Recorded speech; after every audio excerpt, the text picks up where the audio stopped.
Welcome to the channel. In this video, Matt Dillahunty challenges Mike Winger's case for the resurrection of Jesus and questions whether Christians actually have the historical evidence they claim. Matt goes straight after the reasoning behind the argument and refuses to treat belief or biblical claims as proof of a miracle. Don't forget to like and subscribe to the channel. Let's get into it. The death of Jesus isn't in any way evidence for the resurrection. Yes, it's a required thing that he must have died before he was resurrected, but the fact that he died is irrelevant to whether or not he was actually resurrected. But do you agree with that? Like, do you agree that he was crucified under Pontius I have Pilate? no idea. To me, this is largely a storybook whose veracity cannot be verified. I don't have any way to investigate this. There are no contemporary accounts. Not even in the Bible, there aren't contemporary accounts. We don't see the sort of things that we would expect. We don't see, the Romans reporting on, it's not like we found a document that shows, hey, here's the date we crucified Yeshua ben Joseph. That just doesn't exist. We don't tend to hear about anybody else who saw zombies rise up and march on Jerusalem when the crucifixion occurred. We don't have any reportings of the sky growing dark or the temple veil splitting. Those things have nothing to do with my case. I'm talking about, yes, okay, I will agree, because I just said that the death of Jesus has nothing to do with the resurrection, apart from that it was necessary. But these are things that are part of the same story, the same telling, sometimes just a handful of verses apart. As a matter of fact, if we go with the ending of Mark 16 at 8, there's nothing other than the women don't tell anybody. So when I'm looking at the Bible, I have to consider its reliability.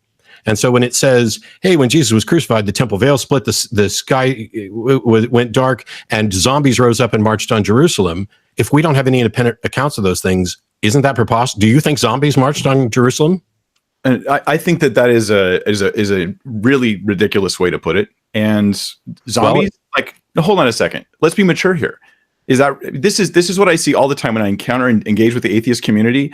It is constant mockery. It's like painful for Christians. They ask me, how do you handle it, Mike? Because the constant mockery of Christian faith, let's just take it straight, Matt.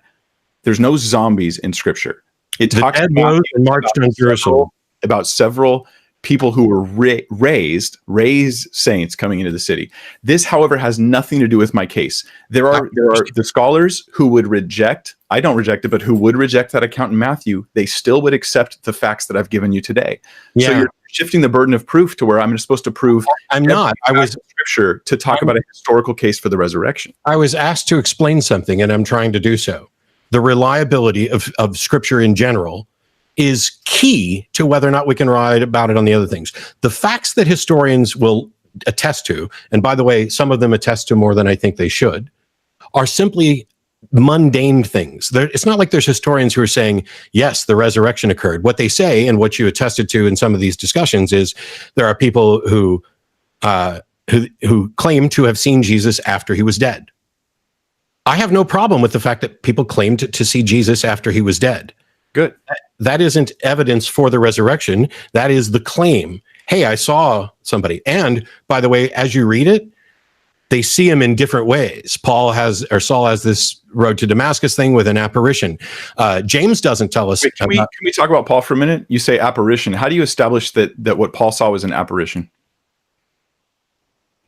Well, what's his description? Well, it's your case. You're the one that said he saw an apparition. So I want to make sure you build a very robust, very quick case against that, but I'd like to hear you make a case for it. Despite what you think, I am not trying to straw man Christianity. Paul's description, let's see, make sure I'm getting it accurately. The men with him stood speechless, hearing a voice but seeing no man. Wow. Hey Matt, while you're looking that up, let me talk to the audience real quick. We're going to try to take questions. So if you guys can just write down in the comments, we have a couple moderators that are helping. So we're going to try to take questions. I don't know when we're going to be able to do that. Probably around 9:30 in about 25 minutes after we do a little bit more back and forth. So if you can just start writing your questions down, we'll take the best ones and we'll try to get some of those answered. So I'll just read it. Meanwhile, Saul was still breathing out murderous threats against the Lord's disciples. He went to the high priest and asked him for letters to the synagogues in Damascus so that if he found anyone belonged to the way, whether men or women, he might take them as prisoners to Jerusalem. As he neared Damascus on his journey, suddenly a light from heaven flashed around him. He fell to the ground and heard a voice saying, Saul, Saul, why do you persecute me? Who are you, Lord? Saul asked. I am Jesus whom you're persecuting. He replied, now get up and go into the city and you'll be told what to do. The men traveling with Saul stood there speechless. They heard the sound, but didn't see anybody. Saul got up from the ground, but when he opened his eyes, he could see nothing. So they led him away by the hand into Damascus. For 3 days, he was blind and didn't eat or drink anything. I don't know how to describe that other than a vision. It's not like there was, at no point does it say there was a person there. Saul was blinded and heard a voice. I don't mean that I did. Oh, I bet I said apparition earlier. If I said apparition earlier, then I'll retract that. It was a sloppy word to describe a non-physical manifestation. Does it make sense? Non-physical. So do you think that Paul thought Jesus was non-physical after his resurrection? So he describes himself as, or in Acts, Paul's described as seeing Jesus. Jesus says, I'm Jesus whom you are persecuting. That's not him seeing Jesus, that's him hearing Jesus. The event, if I said seeing, sorry, he's described as encountering Jesus. I'm Jesus. We both did the same thing with seeing an apparition, so we'll call it a draw. It had a actual effect and impact on those around him. A light shone from heaven around him. Other people saw that as well. It seems this is like some kind of a group experience. Falling to the ground, he heard a voice. So he fell to the ground. This thing caused him to fall to the ground. And it says it's Jesus. So the question is, did Paul think that, because we don't have a clear description of what Jesus, was he bodily or not bodily there? Did Paul think Jesus was bodily alive? He couldn't have been bodily because the men heard the sound but did not see anyone. So the men heard a disembodied voice. Well, no, that's definitely reading into the text. So let me go to our earliest source on Paul and what he saw. Verse 7, the men traveling with Saul stood there speechless. They heard the sound but did not see anyone. Mike, what were you saying? You have a earlier... So the earliest account from Paul is in 1 Corinthians 15. And Paul in this passage indicates what he thinks happened to Jesus when Jesus died. He says that he died for our sins according to the scriptures, that he was buried, that he was raised on the third day in accordance with the scriptures. And a lot of debate. And then he appeared to Cephas, to the 12, to 500 at once, to James, and finally to me, last of all. Yeah. Notice he thinks last of all, like these appearances of Jesus, they're temporary. Paul was the last one. But the thing is, N.T. Wright did a whole 500-page word study on what Paul was talking about here when he says Jesus was raised, when Jesus was resurrected. And there's no way around it. They believed that it was a bodily resurrection that had occurred. And anybody saying that the Jewish mentality, let me finish this, please. Anybody saying that the Jewish mentality would have been okay with thinking someone had been resurrected when they had merely appeared as in a ghostly form or invisible, just an invisible voice, is just not fitting with the history of the time. This is why we have confirmatory evidence. You're spending a lot of time defending a position I neither express nor hold. You said it was an apparition. I used the word apparition, which I also retracted. In the description there, so you're defending that Saul thought that Jesus was bodily raised. And I never addressed that at all. That's my point. I have no problem with the fact that Saul thought Jesus was bodily raised. I was talking about the Damascus Road experience, which does not expressly say that he met a body. He heard a voice and was blinded. That is a single experience, which is completely independent of what he believed about the resurrection. So you're defending a position I never expressed and don't even hold. I think you might. I hear you, Matt, but I think you might be misunderstanding what I'm trying to say. You are trying to defend. You're defending against something that comes up from others who say that Paul never knew about or talked about Jesus. Let me explain what I'm saying. Because that's. Let me tell you what I'm saying. You originally said apparition. You took that back. Thank you for that. It wasn't an apparition. Acts 9 is not clear on what Paul saw. It would be consistent with several different kinds of interpretations. It's not clear. So it's a voice that other people didn't see. Let me finish, please. So I don't think that we can go to Acts 9 to establish what Paul thought he saw. So what we can do is we can go to other passages. It's mentioned twice in Acts, also in 1 Corinthians 15, where he makes it clear that he thought Jesus bodily rose and was physically resurrected in a glorified body. And we can go to Acts 13, where Paul describes Jesus, since you're going to bring Acts into the case. Paul says Jesus was killed by Pontius Pilate. He was buried in a tomb. He vacated the tomb bodily, and that he was seen by the disciples, and that we, including Paul, are witnesses of this bodily risen Jesus. Like that's Acts 13. So there's no way Paul thought this was an apparition or anything like that. It's like we're speaking two completely different languages. I swear to the God that I don't believe in, that I just got done saying you are defending against position I never expressed and do not hold. I have no problem with the notion that Saul thought Jesus was bodily raised. I was reading what it says in Acts about that instant, not in any way presenting this case that you're defending against, which other atheists have presented, which is like Saul never knew of Jesus and never thought about Jesus in the terms of bodily thing. This all happened in some apparitions in space in a spiritual realm. Carrier here. That's not what I'm defending against at all. That is you were defending against a position that he and others have offered, which I have not presented, and all it's doing is distracting from actually getting to me addressing the points. Let me offer just 2 words for the last sake of clarity here. I'm not saying, all I'm saying is if we're asking in Acts 9, what did Paul see according to the story, we should not conclude based on Acts 9 it was a bodiless Christ, because we have a lot of other support that what he thought he saw was a physically risen Christ. So now we're back to what I retracted 7 or 8 minutes ago, and it was only a sloppy word that never meant to imply that in the first place. Okay, well, I was... What Saul thought, which I've been listening for, and I asked you to back it up, and I'm glad you retracted it. Okay, can I it's just a go ahead.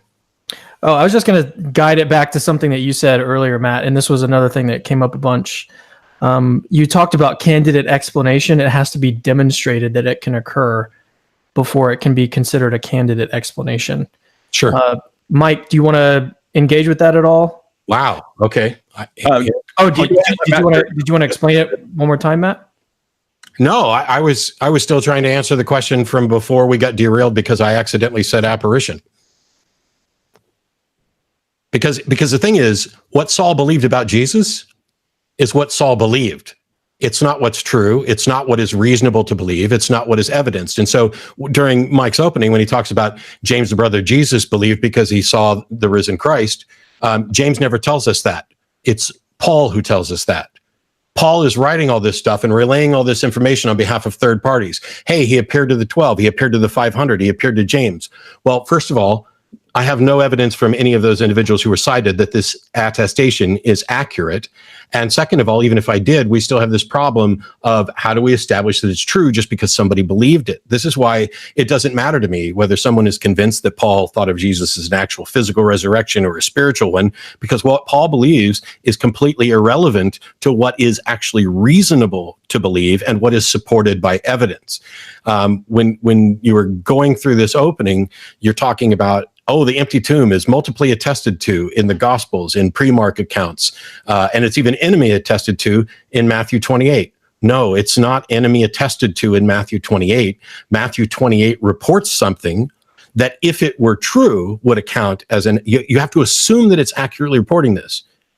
Okay, let me respond a little bit. Where is the actual enemy attestation? Because historians, when they view something, if there's 2 accounts and an actual enemy written account affirms something, that is an enemy attestation. The winning side writing that an enemy affirmed it is not an enemy attestation. That is just flatly false. Okay, well, all I want to point out for the sake of the audience is that this is Matt's private opinion here. The way that Matt is recharacterizing the history of it is not the way historians look at it. Matt, why do you think that historians who don't believe the Bible, who don't think that Jesus rose, who are not Christians, and even many who are atheists, think that this counts as enemy attestation? Do you think I'm not convinced that they do? That's just you telling me that they do. I have not seen pretend that I'm right. Do you think that they're just being dummies? Yes.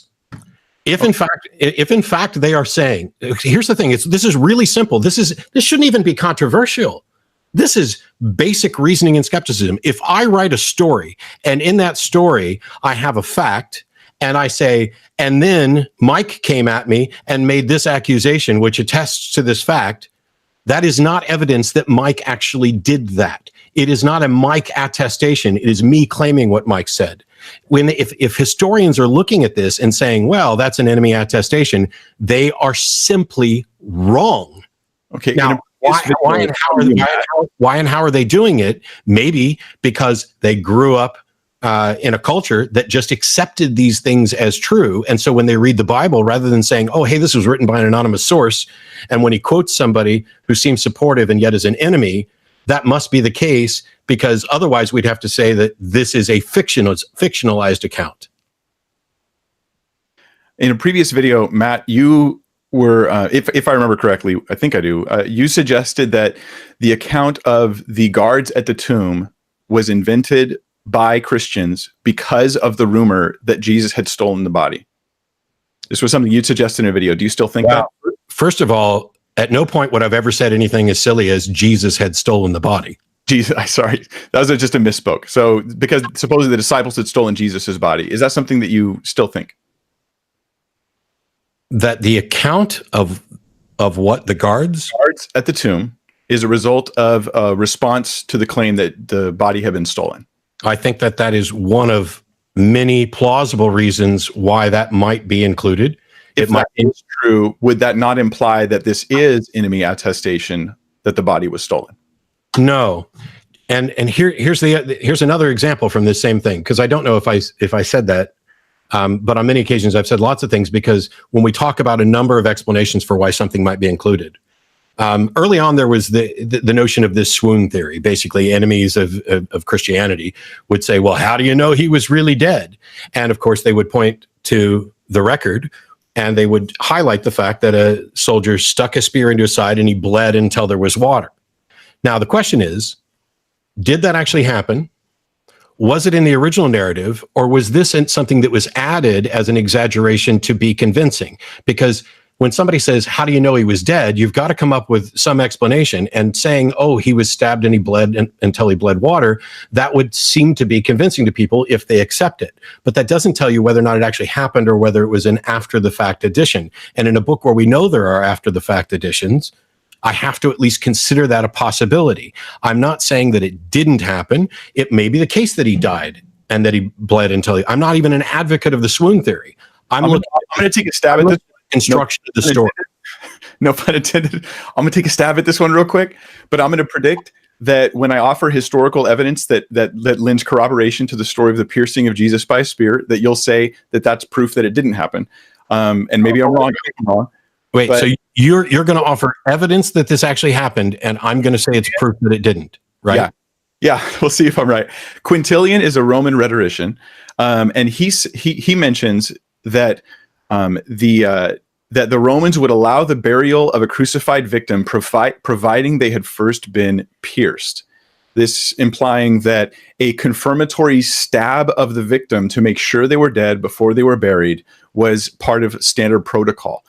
So this seems to say, hey, this wasn't just added to exaggerate. This looks like a historically valid detail. So what do you think of that, Matt? Sure.